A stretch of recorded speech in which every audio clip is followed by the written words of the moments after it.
반갑습니다. 오늘 이 법회 때문에 참으로 오랜만에 전주에 오게 되었습니다. 물론 부처님 법을 인연으로 해서 만나지는 이 자리입니다마는 회장님께서 환영사도 해주시고 또 여러가지 가분한 소개를 해주시고 해서 오히려 부끄러운 생각도 듭니다. 다만 오늘 이 자리는 우리가 앞서 말씀드린 불법 인연을 통해서 같이 모여서 따뜻한 가슴을 나누고 서로 살아가는 생활의 애로에 대해서 말 없는 말로서 위로를 해주고 그러면서 우리가 이 세상을 좀 더 아름답게 편안하게 좀 더 즐겁게 살자 하는 마음을 나누는 자리라고 생각하십시오. 사실 이 불교라는 종교는 뭐 그렇게 대단한 종교가 아니다. 아니 우리 이제 불자들끼리 불교를 아주 쉽고 가깝게 받아들이자는 뜻에서 말씀드려보는 겁니다. 어떤 종교냐? 부처님 법에 의해서 내 가슴이 따뜻해지면 되는 종교예요. 그 외에 별거 아니에요. 깨달음을 추구한다. 고도의 정신적인 수행의 단계가 있다. 이러한 교설들이 있지만은 우리가 불자로서 살아가는 평범한 생활 속에서 쉽게 말해볼 때 우리 가슴이 부처님보다 좀 따뜻해지고 부처님 법에 의해서 따뜻해지고 인간 상호의 신뢰가 높아지고 생활의 보람과 즐거움이 소박하게 느껴지고 이러면 불자다 이렇게 말씀드리고 있습니다. 다만 우리는 불자로서 이제 그날 해 나가야 할 일들이 있죠. 뭐 신행생활이랄까 또는 정진이랄까. 전국 불교회관이 회장님 말씀 들었습니다마는 25년 전에 설립이 되어서 이 지역의 불교계를 이끌어가는 큰 중심 역할을 해왔다고 들었습니다. 그래서 이제 이런 또 지역사회의 활동을 통해서 나름대로의 불법 인연이 성숙해졌으리라 믿습니다. 아침에 혹 집을 나셔서 뭐 가볍게 산보를 하시거나 또 등산을 하시는 분들께서는 보셨을 것입니다. 무엇을 보았단 말이냐 말씀드리면은 해가 이 동쪽 하늘에서 솟아오를 때 그 햇볕이 산꼭대기에 제일 먼저가 닿습니다. 높은 산꼭대기부터 동쪽 하늘에서 솟아오른 햇빛이 제일 먼저가 닿아요. 그래놓고 이제 점점 내려와가지고 낮은 지역 평야에도 햇빛이 닿아요. 이걸 비유해 놓은 견전의 말씀이 있어요. 항해에 나오는 구절인데 일출동산 선조라는 말이 나옵니다. 해가 동쪽 산 위로 솟아오를 때 동쪽에서 솟아오를 때 높은 데를 먼저 비춘다. 네.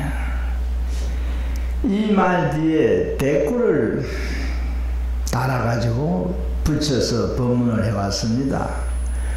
그 뒤에 대꾸가 뭐냐면은 복내 인간 선도신이라는 말이에요. 복이 올 때 복내 인간으로 온다 해서 복내 인간입니다. 복이 사람에게 올 때 신심을 가져 있는 사람에게 먼저 온다는 거예요.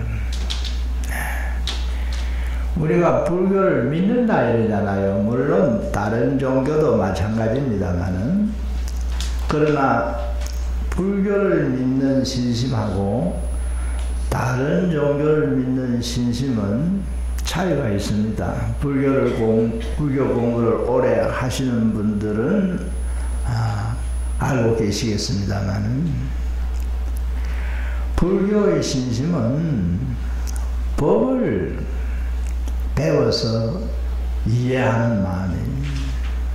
맹목적으로 부처님을 무조건 믿는다는 그런 차원의 믿음이 아닙니다. 믿음이란 말이 범어언을 가지고 설명하면은 범어언에 스라다라는 말이 있어요.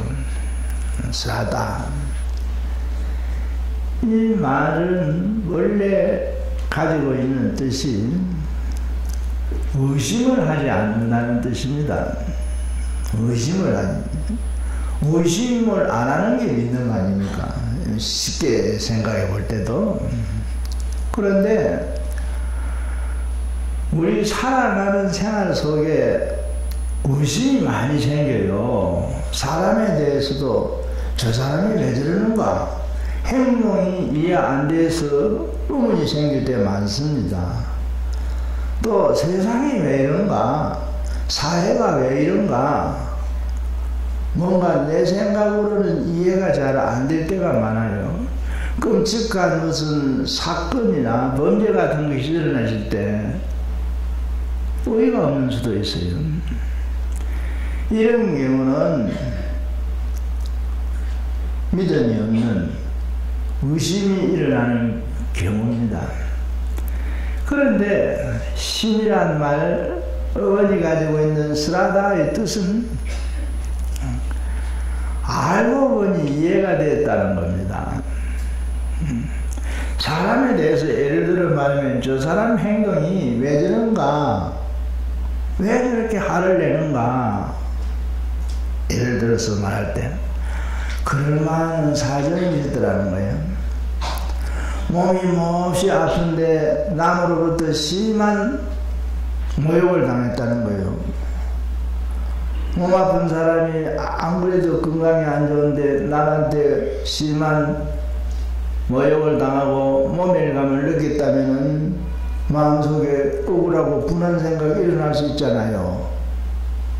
그래서 그 사람의 마음을 이해하는 겁니다. 그래서 저 사람이 지금 마음이 안 편해서 화를 내구나. 그럴 수도 있겠구나.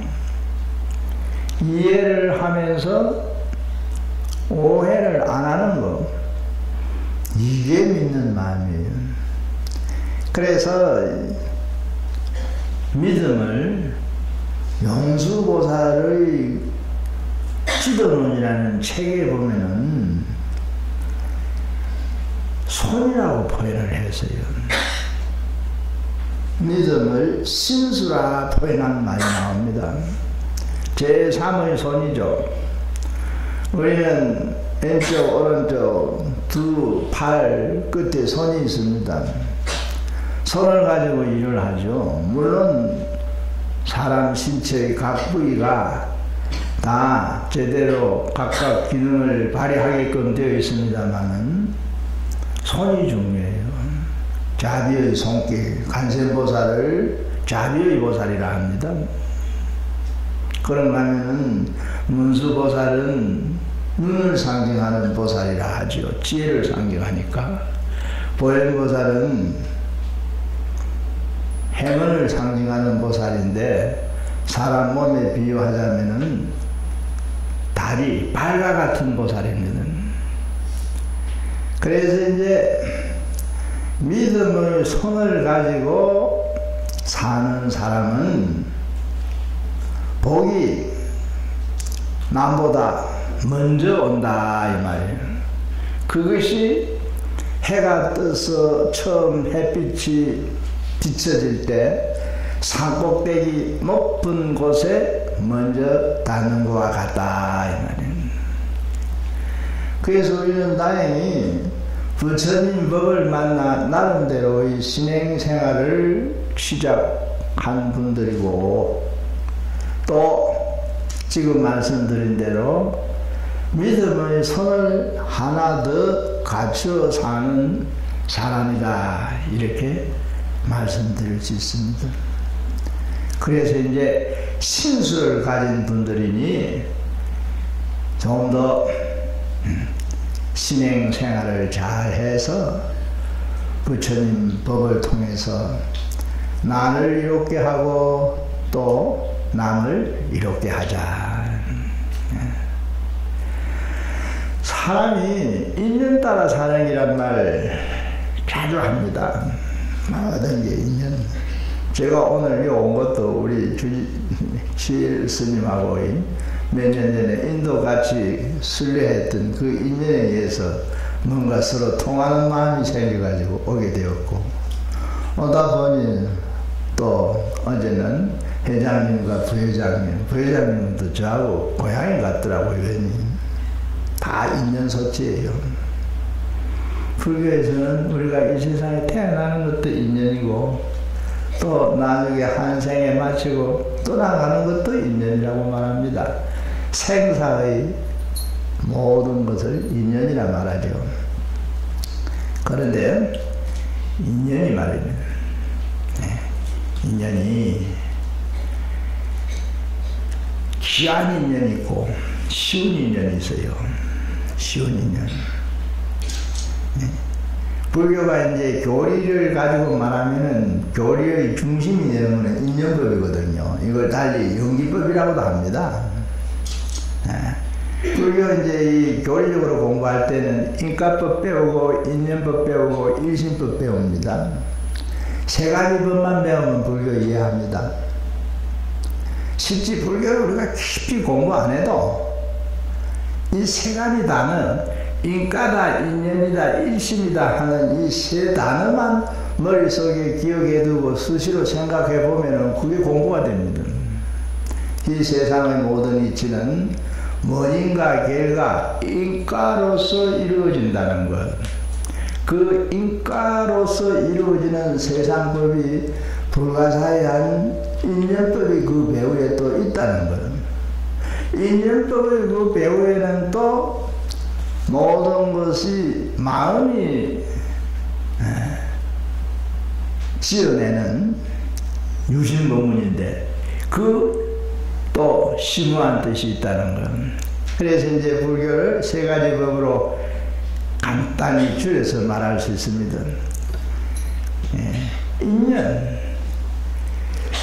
인연을 가장 많이 쓰고 있는 이 불교예요. 인연이란 말을. 예를 들면 이렇게 말하거든요. 사람이 길을 가다가 저쪽에서 오는 사람을 우연히 만나게 돼요. 모르는 사람끼리입니다. 그 한 사람은 가고 저쪽에서 또 한 사람은 오고 스치고 지나갈 거 아닙니까?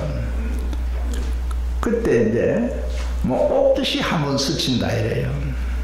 옥듯이 한번 스치는 이 인연을 500생의 인연이라 말합니다. 500생. 생이라는 것은 한번 태어나서 죽을 때까지를 일생이라 합니다. 그 생이 500번. 그러니까 이것은 과거 생을 가지고 말하는 거죠.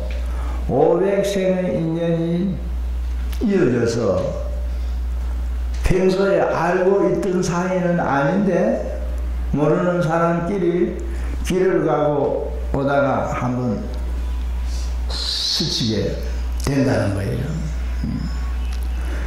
오늘 우리가 이 법당에 같이 앉았습니다. 법필 시간. 그러면은 3월 22일 일요법회에 참석해서 보현사 법당에 같이 있었다. 이 인연은 천생 내지 1500생 인연이라는 거예요. 천생, 과거 생에 천생을 맺어온 인연이 있었다는 거예요. 또 하룻밤을 같이 자는 인연이 있다. 우리 여행을 하게 되면은 룸메이트가 정해져 가지고 같은 방에 2명, 3명 함께 자는 수가 있지 않습니까? 그건 하룻밤을 자시니까 한두 시간 같이 있는 것보다 시간적으로 길다 이거예요. 이걸 삼천생의 인연이 있어서 그런다 이렇게 말해요. 조금씩 이제 수치를 넓혀서 말합니다. 부부 인연이 몇 생 인연일까요? 정확하게 알 수가 없죠. 5천생의 인연이라 이래요. 5천생. 부모와 자식 사이의 인연을 6천생의 인연이다 이래요. 형제 사이의 인연이 7천생의 인연이다 이래요. 부모와 자식 사이의 인연보다 형제 사이의 인연이 더 귀해요. 요새는 가족마다 핵가족이 돼가지고 막 하나만 나으니까 형제가 없어지잖아요. 큰일이라. 어떤 면에서는. 그래서 이제 지금까지 뭐 예를 들어서 몇 가지 설명하는 이런 인연이 이게 세속 생활에서 사람과 사람의 관계가 이루어지는 가지고 설명하는 겁니다. 그런데 불교에서 하나 알아야 될 것은 부처님 법은 세간, 세속법도 포함하지만은 근본은 출세간법에 있습니다. 출세간이란 말은 세간을 벗어나 있다는 거예요. 세간이라는 것은 세는 시간이고 간은 공간이에요. 인연이 시간과 공간이 천이 짜듯이 짜지는 것이 인연입니다. 그래서 옛날 사람들은 옛날엔 배터에서 배를 짰어요. 삼배니, 모시배니, 무명배니. 옛날 요즘은 뭐 방직 공장이 있지만 그 배틀에 보면 실을 세로로 쭉 걸쳐놓고 그 뿍이라는 게 있는데 그 실꼬리를 뭐 넣어가지고 가로로 그래 당기면 차그랑 꼬리가 울리는 소리가 나면서 배가 짜집니다. 그래. 그게 이제 세속인연이라는 것은 시간과 공간이 조직이 되면서 배가 짜듯이 짜지는 것을 그걸 세속법, 인연, 이걸 유의법이라고 합니다. 유의법. 인연에 의해서 이루어지는 일. 그런데 불교의 근본은 이 유의가 아닌 무의예요. 무의라는 말은 시간과 공간이 안 짜져도 본래 있는 법이 있어요. 그건 무의법이라는 거예요. 이걸 달리 말할 때 출세간법이라는 거예요. 출세간법. 세간을 벗어났다. 시간과 공간을 벗어났다. 초월했다는 얘기예요. 그래서 앞서 뭐 이런저런 인연이 몇 생 인연이냐 하는 얘기 했는데, 말씀을 드렸는데, 이건 세간법에서 만나지는 인연을 말하는데, 출세간법 만나기는 아주 어려워요. 어려워요. 우리가 불법을 만나는 인연은 만생 이상의 인연이에요. 만생 이상의 인연이 오래 이어져 와야 부처님 법이 만나진다는 거예요. 이런 면에서 볼 때 몇천 번에 만날 수 있는 거는 좀 쉽다고 말할 수 있잖아요. 그 횟수가 좀 적으니까. 그러면 만생 이상 너무 많은 인연에서 만나는 거는 어렵다고 말할 수 있고, 달리 말하면은 귀하다 말할 수 있습니다. 그래서 불법 인연이 세속 인연보다 귀한 인연이다 이렇게 생각하고 계시라 이 말이에요. 우리가 귀한 걸 더 소중히 여기잖아요. 값이 많이 나가는 예를 들면 폐물이라도 뭐 금가락지보다는 금가락지가 더 귀한 게거든요.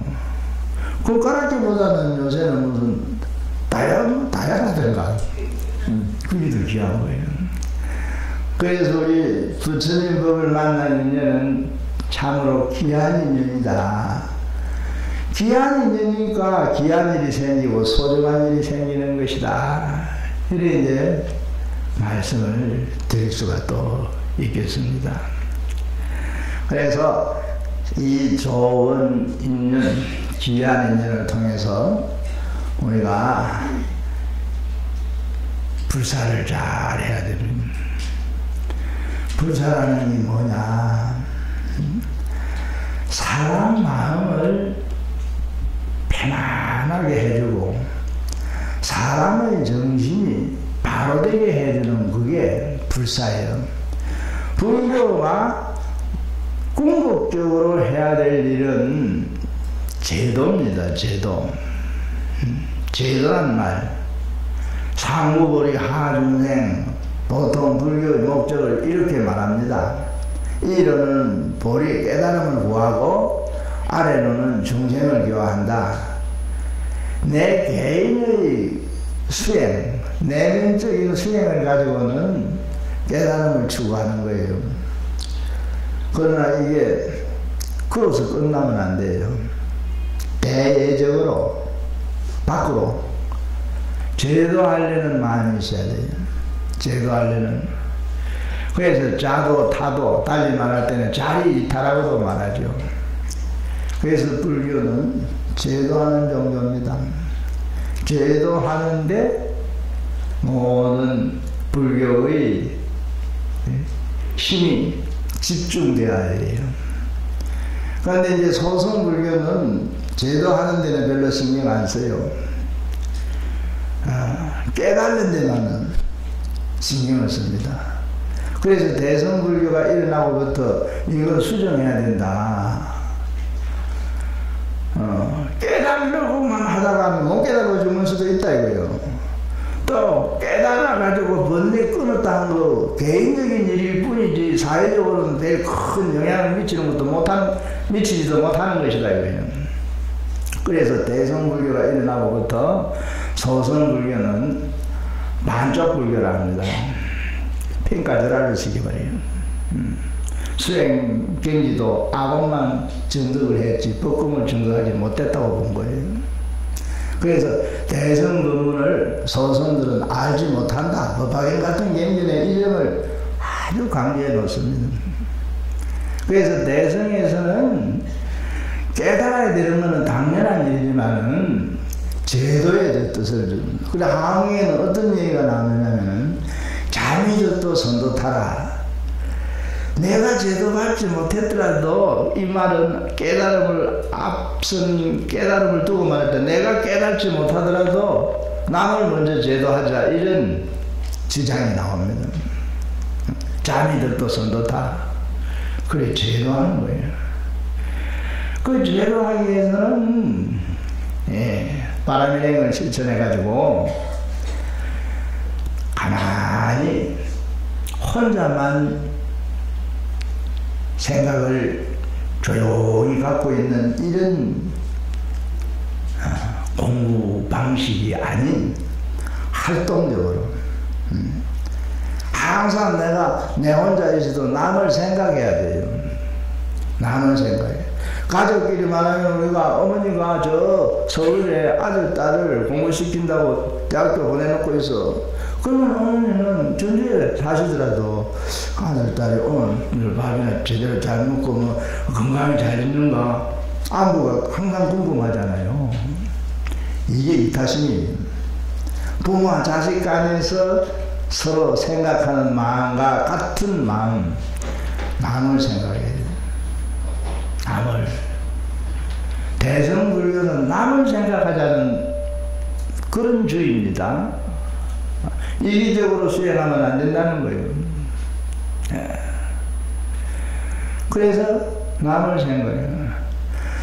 우리 사회가 지금 굉장히 어려운 사회가 되어 있어요. 세계 현재 나라가 많이 늘어났습니다. 예를 들면 소련이 해체돼가지고 여러 나라로 숫자가 늘어났잖아요. 그래서 220국이 넘어요. 220, 끝수가 하나가 둘 붙어 있어요. 나라 중에는 인구 60만도 안 되는 나라가 있습니다. 남미 가야나 같은 나라요. 또 바티칸도 하나의 나라처럼 되어 있습니다. 캐톨릭 그 본부가 있는 로마 바티칸. 그런데 작년 가을 말 이 국제 연합 유네스코라는 게 있잖아요. 그 통계가 싹 나왔어요. 나라 사정 여러 가지를 다 쉽게 말해서 인구가 얼마나 증가되었는지 이런 등등. 그런데 그 통계에 보면은 대한민국이 세계에서 제일 불만을 많이 가지고 사는 나라로 되어 있습니다. 한국 사람이 제일 불만을 가지고 가는 거예요. 그래서 이제 행복지수라는 말을 써요. 행복 나라별로.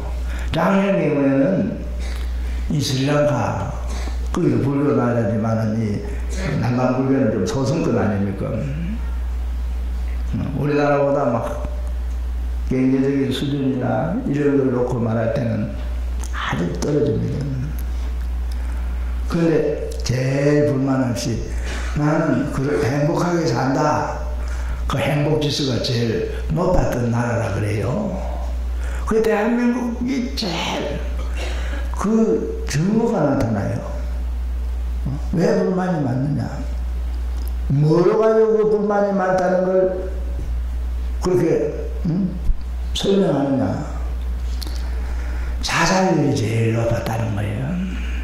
자살률. 불만 있는 사람이 자살하지 불만 없는 사람이 자살하나요? 자살률.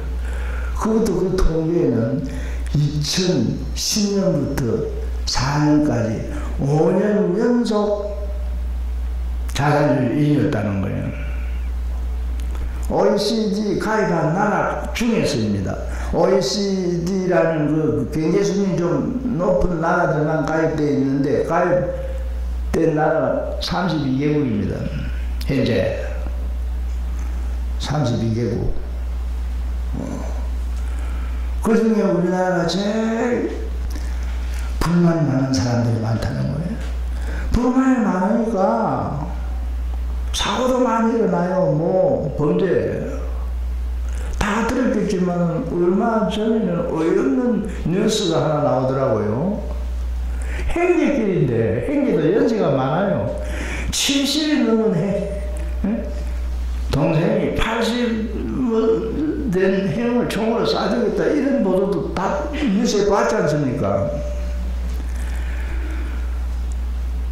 사람이 어떤 감정이 격해돼 가지고 분노가 가슴속에 꽉 차 있어요.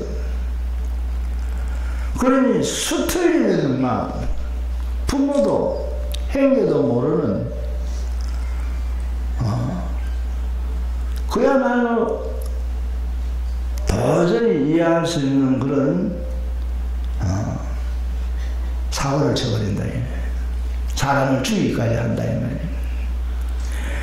그래서 참 안타깝죠. 이런 얘기는 결국 우리나라 사람들이 뭔가 가슴 속에 어떻든 아픈 가슴 아픈 사연들을 많이 가지고 있다는 얘기고, 또 감정이 너무 극한주의로 치달고 이러는 사람들이 많다는 얘기입니다. 이런 사람들이 많으면 그 사회가 어떻게 되느냐? 냉장고 사회가 돼요. 냉장고는 음식이 부패되지 않게 넣어놓는, 말하자면 음식 보관하는 뭐 기계랄까, 도구죠. 그런데 사람이 가슴이 불만이 많고 감정을 주체 못하면은 나도 모르게 내 가슴이 냉장고가 되어버립니다. 냉장고 인간이라는 거예요. 냉장고 인간. 우리나라 사람들이 그게가 이제 좀 많은 사람이나 재산 같은 거, 지식 같은 게 많은 사람이나 적은 사람이나 가슴이 얼어지고 있다는 거예요. 가슴이 얼어지고 있어요. 그래서 서두에 말씀드렸지 않습니까? 불교가 뭐 어떤 종교냐? 가슴을 따뜻하게 하는 종교다. 불교 세계에 많은 종교가 있습니다만 전쟁 일으켜 본 일이 없어요. 불교 항상 하심하고 어떤 면에서는 피해를 당하고 왔지. 지금도 우리 불교는 이 한국 사회에서 뭐 어머나 양으로 피해를 당하고 있어. 기독교 세력에 의해서 좀 피해를 당하고 있고, 사회의 여러 구조적인 그런 여러 가지 문제들이 드러나면서, 물론 불교가 잘못해서 그럴 때도 있고, 역사적으로 보면 이전 때 불교가 얼마나 압박을 받았습니까? 고래말에 불교계가 좀 부패했거든. 역사도 인가에 의해서 지배되는 거예요. 그러나 그런 어떤 압박이 있고 피해를 입는 경우가 있지만은 불교는 자비정신이고 가슴은 항상 따뜻하게. 그러니까 불교가 해야 될 역할이 뭐냐, 이 냉장고 사회에 제가 냉장고로 비유하는 거는 가슴이 냉장고처럼 차가워진다 해서 말한 거예요. 가슴을 따뜻하게 해주는 거예요. 말 한마디 일을 하고 또 애만한 일은 서로 밝은 마음으로 웃고 넘어가야 돼요. 왜 우리 시비가 많아요? 시비가. 작년에 울산을 뭐처럼 한번 갔는데 내 앞에 가는 차가 저쪽 사고를 일으켰어요. 그 내가 봤는데 보니까 한쪽 차가 좀 잘못했어요. 여성이 운전하고 한 차는 남자분이 운전을 했는데 내가 볼 때는 여성이 방향을 들어왔어요. 이제 저쪽 탁 해놓으니까 우리 차도 멈추고 앞에 그 차가 멈췄어요. 아따, 우리나라 여성이 그렇게 기질이 강한지 처음 봤어요. 차 내리더니 탁 허리에 손 탁 얹고 손가락 빌려가 나오라는 거야. 내가 볼 때 자기가 잘못했어요. 그렇고 없고 문제는 어떻게 서로 이 남자분이 어이가 없어요. 전에. 그래서 그 나중에 이제 결국 그 시내가 되는 경찰관이 왔어요. 수습을 어찌 됐는지 피해갔는데 그냥 막 육도문자 비슷한 그런 욕설을 해가면서 욱박을. 내가 뒤따라가는 차에 타니까 내 봐서 그냥 차라리 안 다치셨습니까? 아유, 제가 운전을 조금 실수를 했습니다. 오히려 이런 식으로 말이 나오면 괜찮은데 내가 볼 때는 분명히 그 차가 이쪽으로 이렇게 방향을 들어가지고 해가 저쪽으로 해가 부딪혔는데 큰 소리 치고 오히려 큰 사고는 아니에요. 저쪽 사가 좀 앞에 뭡니까 헤드라이트 하나 밤바가 조금 찌그러지고 떨어진 그 정도예요. 그때 내가 옛날 그때였습니다. 미얀마를 한번 간 적이 있어요. 미얀마. 부처님 유적지가 많이 있습니다. 만델라이라든지 파간이라든지 이런데 탑이 엄청 조성되었던 지역이 있거든요. 그래서 요즘 양곤이라는 미얀마의 수도입니다. 우리는 버스를 타고 갔는데 버스 앞에 또 택시가 2개, 영업용 차 하나는 자가용인가 뭐 부딪혔어요. 가볍게 오고 가고 다니면서요. 유심히 봤어요. 그때도 제가 앞에 앉아 있었어요. 운전석 옆에. 버스는 열차가 좀 넓어서 잘 보여요. 어쩌나 기사님이 2분이에요. 서로 씩 웃어요. 배사고 아니거든. 그것도 조금 뭐 찌그러지거든. 미안한 짓이라고 그냥 가버리더라고요. 이래가 욕 안 해요. 사회가 사람 마음이 좀 부드러워야 됩니다. 사회가. 그리고 남은 좀 이해하고 살아야 돼. 남한테 그렇게 화내고 사나, 좀 뭐 참고 좀 부드럽게 사나, 어떻게 좋아요, 사는 게. 응? 남한테 잘난 체하고 의시되면서 뭐 그냥 너무 모재기 한달까. 너무 남을 무시하는 이런 자세를 취하면서 생활할 필요가 없거든요. 불교. 바로 이런 어떤 사회의 어떤 분위기, 이걸 살려가야 한다 할까. 조성해 가야 되는 거예요. 그래야 뭐 종교가 뭐 사회적으로 뭐 하는 역할이 있고, 종교로서의 어떤 힘을 제대로 이제 발휘할 수 있는 거 아니겠습니까? 그래서 항상 유교에서 그런 말을 합니다. 원래 이게 대학에 나오는 말이죠. 수신 제가 치고 팽쳐나 이런 말이 있어요. 과정을 잘 다스려야 돼요. 물론 그 앞에 수신이라는 건 수행을 잘해야 돼요. 아까 이제 불만이 많다 얘기하니까 한국 사람들이 왜 불만이 많으냐. 몸만 이해하고 사니까 그렇습니다. 몸만. 우리가 몸만 이해하는 거예요.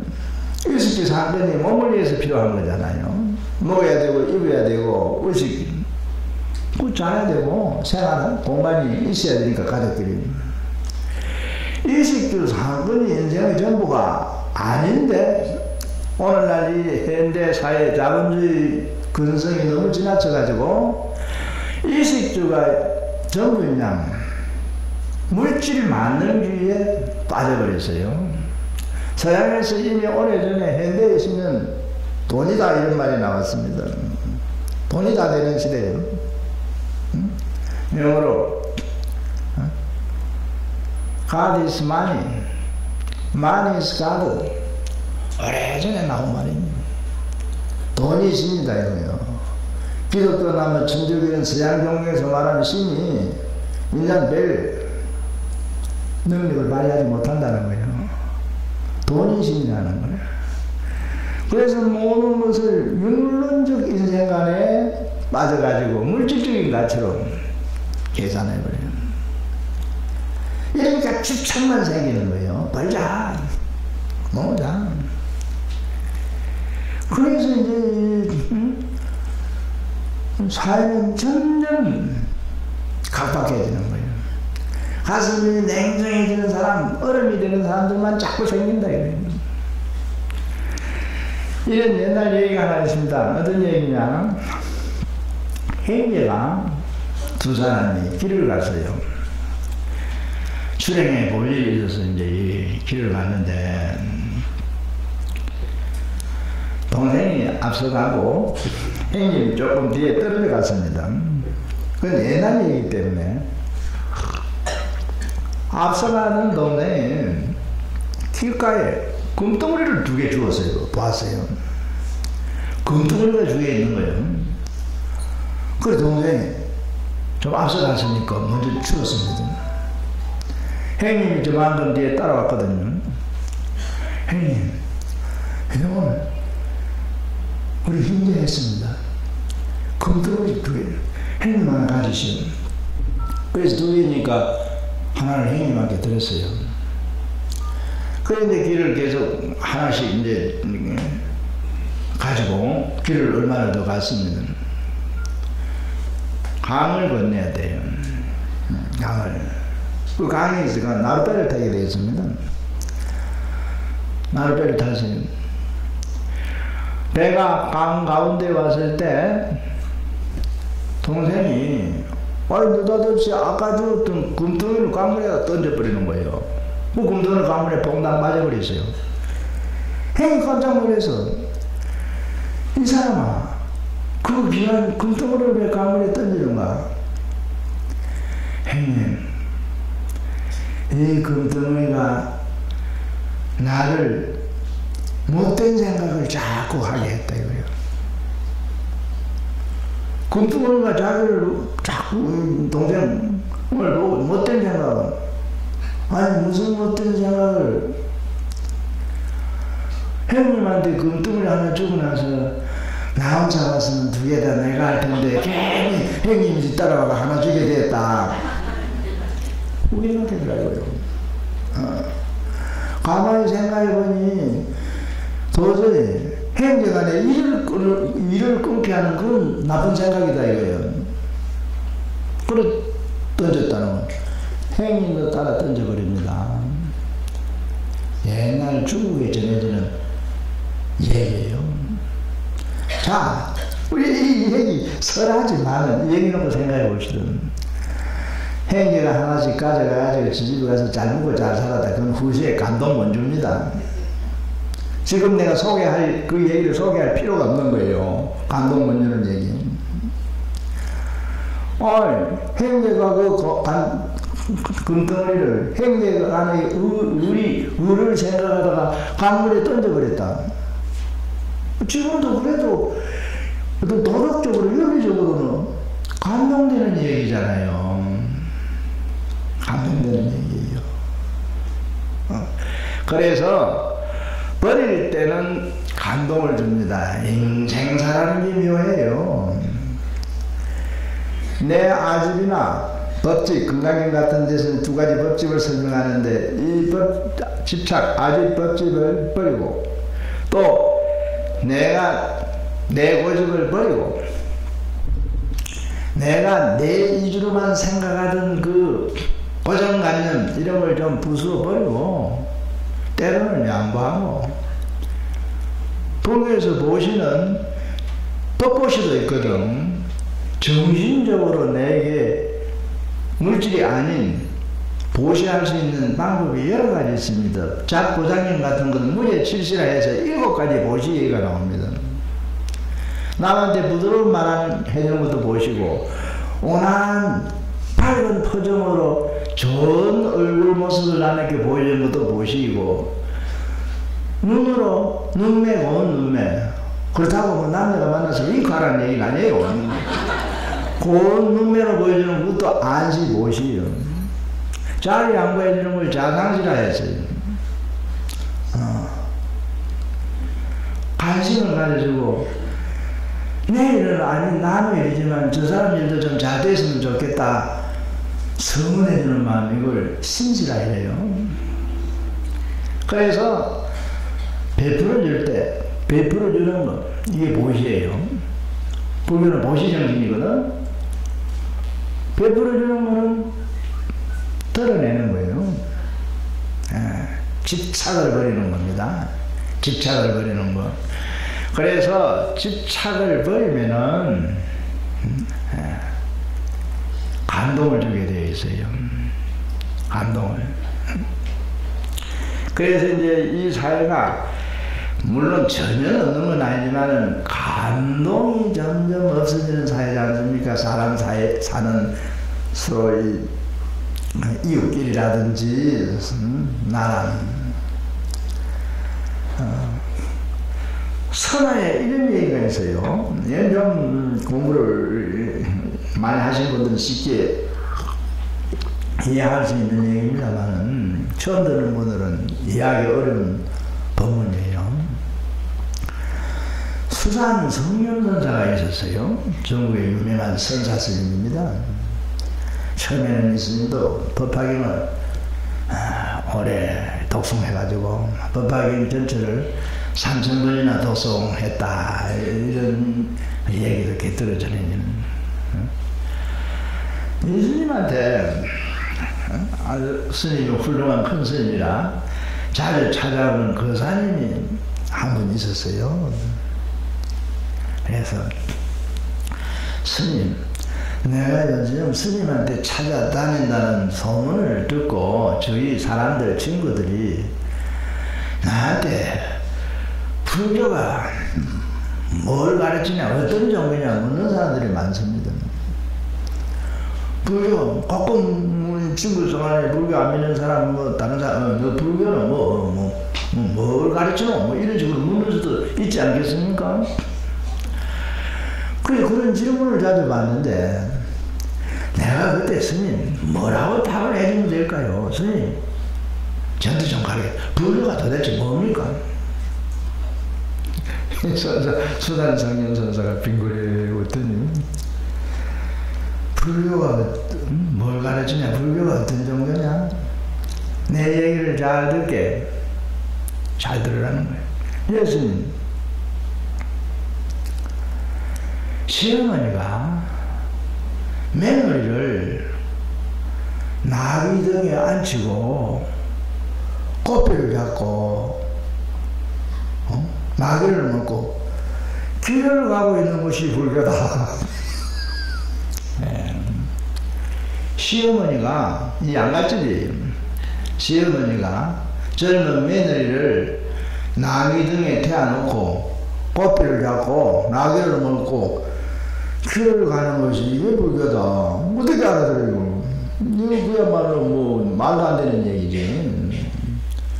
선사들은 개개담이라 해가지고 상식 밖의 얘기를 합니다.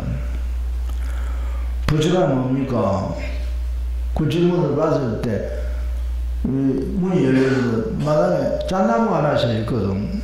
저 잣나무 있네. 저게 부처야.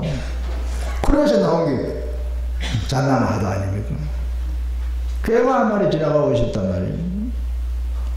개도 불성이 있습니까? 없습니까? 없느니라. 없다. 개가의 불성이라는 것은 개미도 있어요. 모기도 있고 파리도 있고. 생명체는 전부 불성을 가진 존재예요. 없다 해버렸단 말이에요. 이게 이제 참선 수행할 때 가장 유명한 공안 하도로 채택된 문자입니다. 그러니까 이런 상식 밖의 얘기, 말도 안 되는 얘기가 나온다는 말이에요. 근데 어째서 그 말이 나왔는데 그 의미를 이제 직관적으로 알아놔야 돼요. 중국 불교는 직관불교예요. 한국 불교도 직관불교예요. 교리적으로만 공부하는 것은 불교의 근본 진리에 딱 들어맞지는 못해요. 지식으로 아는 것은 학문입니다. 불교는 학문이 아니에요. 그렇게 말해줬더니 거사님 못 알아듣는 거예요. 스님 도대체 무슨 말인지 이해가 안 됩니다. 그래 이해 안 될 글쎄 가서 오늘부터 내 말이 무슨 말인지 두고두고 생각해보라 이거예요. 그런 불교 바로 알아듣는다는 거예요. 마담 이거 선사들이 쓰는 보통 참 일반적으로 쓰는 하두를 하나 줬다 할까 그런 얘기예요. 그런데 눈치가 빠른 사람은 쉽게 알 수 있어요. 눈치 빠른 사람은. 이 불교 공부는 눈치가 빨라야 돼요. 눈치 없는 사람 불교 공부 못 해요. 나는 저에 와서 뭘 들으게 눈치 10단입니다, 지금. 눈치하면 저 사람이 나한테 어떤 생각하고 있는지 내가 알아맞혀요. 눈치, 그 눈치통은 벌써 했어요. 스님들 다 바보처럼 보이고 어리숙해 보이고 눈치는 보통이 넘칩니다. 눈치가 빨리 보이도록 빨리 공부하는 거예요. 그래서, 자, 이 얘기를 가지고 조금 더 설명해요. 왜 저럴까? 아이고, 보통의 경우에는 시어머니가 타야 될 거 아니요. 시어머니가 타고 며느리가 어른을 모셔야 되니까 며느리가 꽃비 잡고 끌고 가야 된다면 이게 정상이다 이 말이에요. 그런데 반대로 되어 있다 이거예요. 반대로 되어 있을 때는 무슨 사정이 있는 거예요. 무슨 사정? 시어머니가 타고 며느리가 꽃비 잡고 가는 그런 상식이니까 배에 뭐 주의를 기울일 필요도 없어요. 그러려냐고 보면 끝나는 거예요. 그런데 며느리가 타고 시어머니가 끌고 갈 때는 마저는 의심을 할 수 있어요. 우아스럽게 여길 수가 있다 이거예요. 그러한 사정이 있거든. 며느리가 임산부입니다. 애기를 배우고 있는. 아침에 부엌에서 일을 하고 나더니 갑자기 땀을 뻘뻘 흘리면서 안색이 안 좋아져. 시어머니가 보고 깜짝 놀라서 시어머니가 야, 이 며느리가 몸에 무슨 탈이나 생기지 않는가? 나귀를 끌고 와가지고 예, 어서 타라, 어서 타라. 그놈아 아무개 음집에 가보자. 그러면 며느리를 마주등에 앉히고 시어머니가 혹시 손자가 태어날는지 손자 같은 애기 가지고 있는 며느리 몸에 이상이 생기니까 급한 마음으로 그놈아 음집에 가고 있는 길이에요. 그랬구나. 이해될 거 아니에요. 사정을 알고 보면. 그랬구나. 그때 시어머니의 마음에 그랬구나 이해하는 사람들이 전부 감동을 합니다. 감동을 해요. 아이고 시어머니가 며느리가 걱정이 돼서 나이등에 태우고 그놈아 이은집에 간다고 저렇게 막 가고 있구나. 요 말의 뜻은 수산 성명선사의 법문을 여기는 마음을 잘 써서 사람을 감동시켜주면 그것이 부처님 법이다. 이렇게 간단하고 매기한 답. 교리 설명해줘야 그거 뭐 할 거예요.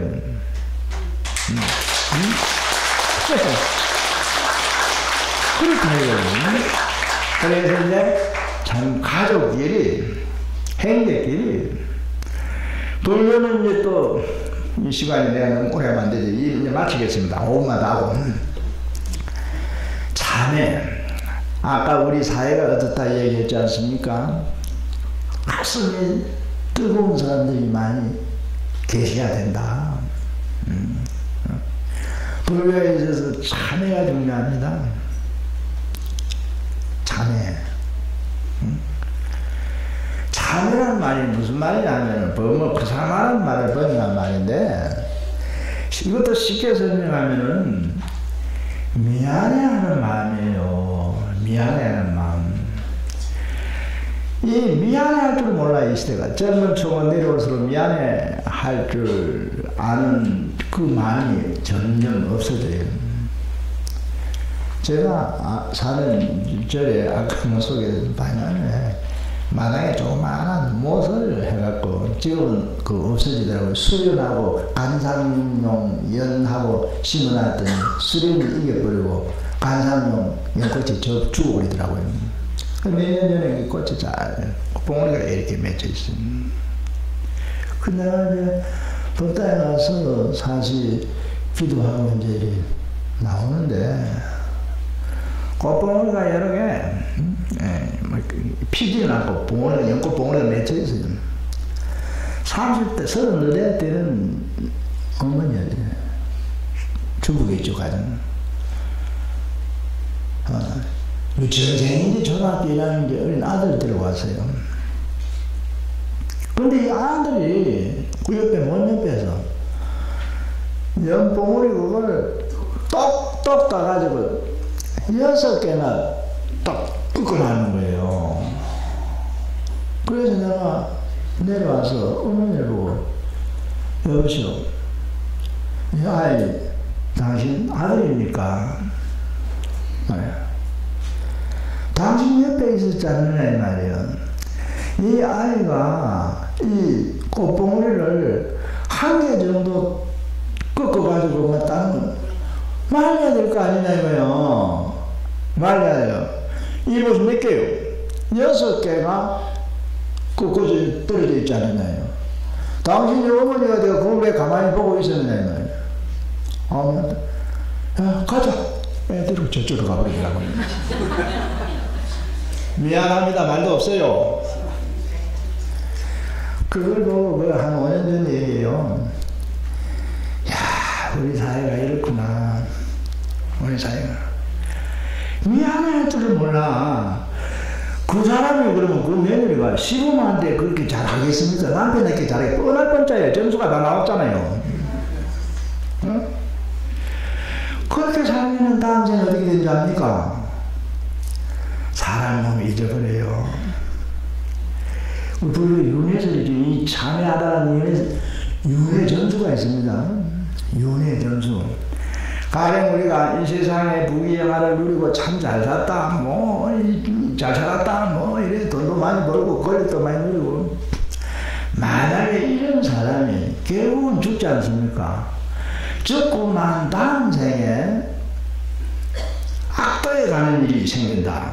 악도라는 것은 진성몸을 받는다든지 지옥도 있고 아리가 있지 않습니까? 그래서 옛날 스님 법문했는데 보면 이 주제를 가지고 법문에는 제목이 막실 인신하라 이렇게 되어 있어요.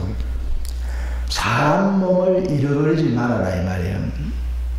이건 죽고 난 다음 생의 문제를 가지고 말하는 겁니다. 다음 생에 금생은 사람으로 살았는데 다음 생에 또 이거는 교리에 나온다 이 말이에요. 진성몸을 받는 수 있단 말이에요. 그러면 아무개가 죽어서 사람 몸을 잃어버리고 축생도에 갔다 진성몸을 받았다. 이게 과학적으로 증명할 수 없는 거지만 우리 현재의 그 상식으로서는. 그러나 가정을 해서 그렇게 됐다 뭐 좋을 게 있어요. 부처님 법문하신 말씀에 처음도 좋아야 되고 중간도 좋아야 되고 나중도 좋아야 된다 이런 말이 있습니다. 오늘도 좋아야 되고 어제로부터 말하면 어제도 좋아야 되고 오늘도 좋아야 되고 내일도 좋아야 된다 이 말이에요. 해를 가지고 말하면 금년도 좋아야 되고 작년부터네요. 작년도 좋아야 되고 금년도 좋아야 되고 내년 3세가 다 좋아야 된다는 얘기예요. 생을 가지고 말하면 전생도 좋아야 되고 금생도 좋아야 되고 내생도 좋아야 되고 처음부터 끝까지가 다 좋아야 된다 이런 말이에요. 그런데 무상한 중생세계는 그렇지 않거든. 변화가 무상하거든. 좋다가 굳어지는 수가 있고 또 굳어졌다가 좋아지는 현상을 보면 그렇지만 그러나 마음에 닦는 성공 공덕은 좋은 상태로만 유지해야 되는 거예요. 100번을 우리가 태어난다 할 때 100번 금생 일생이잖아요. 생년월일 정해지고부터 지금까지 살아왔습니다. 언젠가 한 생에 마칠 때 금년 일생의 기간, 생물기간이 정해집니다. 그 일생이에요. 그러면 이 불교하는 불자들이 이것도 알아야 돼요. 해가 뜨면 낮이 되는 거고 해가 지면 밤이 되는 거예요. 밤낮이 교차하면서 하루하루가 이어지는 겁니다. 그와 같이 나고 죽는 생사는 똑같은 겁니다. 태어나시니 죽어야 되는 것은 필연법칙이에요. 생자 필멸의 법칙이에요. 그럼 다음은 죽으면 또 태어나야 돼요. 금생에 태어났으니 죽는다 이건 상식이죠. 그러나 전생을 속어서 전생에 죽었기 때문에 태어난 겁니다. 우리가 전생에 죽은 일이 있습니다. 어느 도에서든지 그 도에서 죽은 일이 있기 때문에 금생에 태어난 거예요. 어제 해가 떠가 떠가지고 오늘 아침이 오는 거예요. 어제 해가 져가지고 아침에 떠가지고. 그래서 이제 꿈은 100번 태어난다 할 때 사람은 몇 번이나 받을 수 있겠어요? 사람은 100번 다 자신 있으니까 감히 100번 다 자신 못해요. 개중에는 생사를 해탈을 하는 계기를 체험하면 뭐 생사와 무관할 수 있고 100번 다 사람을 받을 수 있다고 할 수 있는 성근이 수선한 상근계의 사람들도 있을 수 있어요. 그러나 보통 범부들의 입장에서는 옛날 사람들이 법문하면 50번이 안 된다 이거예요. 50번이. 반이 안 된다 이 말이에요. 30번밖에 안 되는 수도 있다 이 말이에요. 그렇다면 학생들이 학교 다니면서 시험을 치면 그 100점 만점으로 점수가 계산되어 나오는 수가 있지 않습니까? 그러면 100점 만점에 50점 되기가 어렵다는 얘기예요. 뭐 30점, 때로는 20점도 있겠지. 아까 저 고시연장 종단 선물을 맡고 있어요. 승가 고시 칠 때 60점 미만은 불합격 처리합니다. 내일도 고시연 칩니다. 직기사에서. 제가 갈 겁니다, 또. 예. 뭐, 공부하는 학생들이 100점 만점에 50점 못 받았다고 뭐 공부 잘한다고 볼 수 없잖아요. 그래서, 과거의 인연, 현재의 인연, 미래의 인연, 삼세의 인연을 똑같이 관찰할 줄 알아야 돼요. 그게 해인이 되고 성인이 되는 길이에요. 범부들은 그걸 못한다, 이 말이야. 지금, 죽고 난 뒤에 내가 할 바 뭐 있노? 금생에 내 원끝 보통 그런 생각합니다. 제 속에서는 실컷 그러가 이제 육체의 기로만 살아요. 마음은 돌보지 않아요. 불교는 마음 돌보라는 걸 우선으로 가르치는 종교잖아요. 불교에서 믿으라는 아까 신수 얘기했습니다. 믿으라는 믿음을 강조하는 것은 마음을 돌보라는 얘기. 그래서 불교 수행을 보통 쉬운 말로는 마음 닦는 공부를 합니다. 닦는 말을 빼고 마음 공부라 이래요.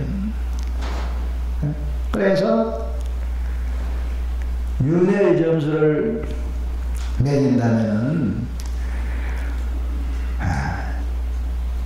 일반 범부들이 그 점수가 낮다 이거예요. 우리는 공부 잘하면 점수가 향상되잖아요. 불교 믿으면 참회가 됩니다. 우리가 법당에 와서 참회만 해도 염력이 순화되면서 참회가 돼요. 내 모르게. 우리 마음은 훈습이 돼요. 훈습이라는 것은 냄새가 스며드는 거예요. 냄새가. 향 피워놓고 옷소매를 갖다 잠지되고 있으면 옷소매에 행냄새가 묻어나옵니다. 그걸 훈습이라 그래요. 생활 습관이 전부 훈습이에요. 그래서 참회하는 마음, 미안해하는 마음. 왜 참회하느냐? 최선을 다하는 게 제일 좋은 거 아닙니까? 최선을 다하는 게. 그러나 최선을 다하기가 쉽지 않아요. 부모와 자식 사이라도 자식이 부모에게 최선을 호도를 해야 될 거 아니에요. 그러나 그게 쉽지는 않다 이거요. 생활 속에. 그러면 최선을 다하지 못했을 때는 미안해해야 되는 거예요. 그게 참회하는 마음이에요. 부모가 자식을 잘 지도하고 잘 이렇게 보살펴 이래야 될 텐데 부모도 자식에 대해서 최선을 잘못하는 수가 있어요. 미안해하는 마음 가지. 부부 사이도 마찬가지예요. 그래서 참회라는 것은 사람 사이에 미안해하는 마음이에요.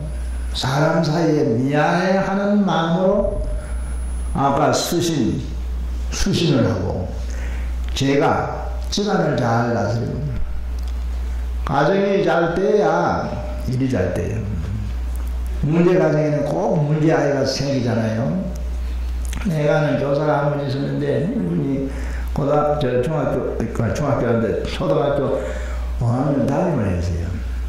수업 시간에 하나가 선생님 칠판에 글을 쓰면 듣지 않더니 옆에까지 칼을 가지고 책장을 쭉쭉 끊는 거예요. 그게 선생님 눈에 띄었어. 아무개 일어나. 너가 칼로 책장을 찍고 있어. 선생님 눈에 띄었기 때문에 그래 불렀어요. 예. 선생님, 책장 찢은 게 아니에요. 선생님 봤는데 왜 거짓말해? 네 책을 칼로 찍찍 그었잖아. 책 들고 나와. 나와서 보니 사진이 들어있어. 책 속에 사진이 어머니 사진이요. 어머니가 같이 집을 나간 문제가정의 아이야. 아이가 어머니가 생각하되 집을 나가지고 한참 동안 안 들으니 어머니에 대한 분노, 증오심이 생긴 거예요. 책 속에 어머니 사진을 끼워 넣었을 때는 어머니 그리하는 마음에서 끼워 놓은 거거든.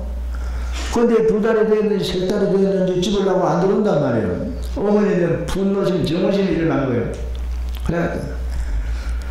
그래가지고 그 아이가 그냥 문제가 돼가지고 걸핏하면 아무거나 코피를 두들겨 패고 말이에요.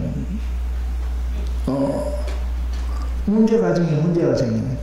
그 선생님이 다행히 교육자 정신이 좀 투철한 선생님이 돼서 특별히 관심을 가지고 방과 후에도 얘기를 나누고 때로는 혼자 살짝 데려가가지고 뭐 과자도 사주고 밥도 사 이래가지고 교화를 중학교 갈 때는 우수하게 들어가도록 그렇게 가르쳤다는 얘기를 들은 적이 있습니다. 우리 사회가 그렇게 가정에도 불교만이 아닙니다만 부처님 법문으로 소개하는 수신, 제가, 시국평, 치국은 뭐 이거 나라 다스린다는 뜻이지만 사회적인 활동하는 거. 사회. 부처님이 인왕경에 같은 경에 보면은 정말 헬라민과 계십니다만 그 당시 유명한 국왕들이나 사회적인 맹사들을 상대해서 불법이 부처님 법이 말이에요. 각 나라에 잘 좀 유지되도록 부탁하는 내용이 있어요. 부탁하는. 왜냐하면 부처님은 그건 당신의 법을 위한 게 아니고 사회가 평화로워야 되고 안정이 돼야 되고. 그래서 우리나라는 불명이 서울 때문에 그러긴 하지만 연면도 세계에서 최고라잖아요. 우리나라 금메달 3개 가지고 있다 그래요. 자살률 금메달, 이혼율 금메달, 교통사고율 금메달. 이거 수치스러운 거잖아요, 이거. 어떤 면에서 나라 망신이잖아요. 이거 나라 망신인 거예요, 이거. 그래서 우리가 불자들이 상호 따뜻한 가슴을 나누면서 아까 중간에 뭐 여담사만 말했는데 웃고 사십시오. 웃고 그냥 아들 딸을 볼 때도 웃어주고 말이에요. 특히 어른들 할 일은 웃은 일밖에 없어요. 내가 나이 많은 분들은 그냥 젊은이들 옆에 가지고 빙그레 미소만 띄워버려. 그게 법문이에요. 잔소리 들으면 안 돼요. 잔소리 할 때는 왕따 당해요. 그냥 신기하다 싶 손자나 아들 또래 그 젊은 사람들 옆에 가지고 나이 많은 어른들은 빙그레 웃어주는 그게 법문이에요. 거기에 엄청난 감화를 받습니다. 그래서 지금도 뭐 핵가족 돼가지고 가정 분위기가 달라졌지만 상대가 사는 가정이 훨씬 그 손자되죠. 할아버지를 기준으로 말하면 잘 성장, 정서적으로 잘 성장합니다. 상대가 할아버지 할머니 계시는 가정에 그 밑에 손자 손녀가 훨씬 잘 자라요. 정서적으로도 더 훌륭하게 성장을 합니다. 이건 그 학자들이 연구해가지고 다 공인해 놓은 얘기예요. 네. 오늘 법회를 통해서 이제 우리 불교가 또 발전되기 바라고 오늘 이 법회에 참석한 여러 거사님 또 보살 신도님들 가정에 참 부처님의 가피가 깃들어서 매사가 잘 되길 바라면서 시간 명상 너무 마치겠습니다. 감사합니다.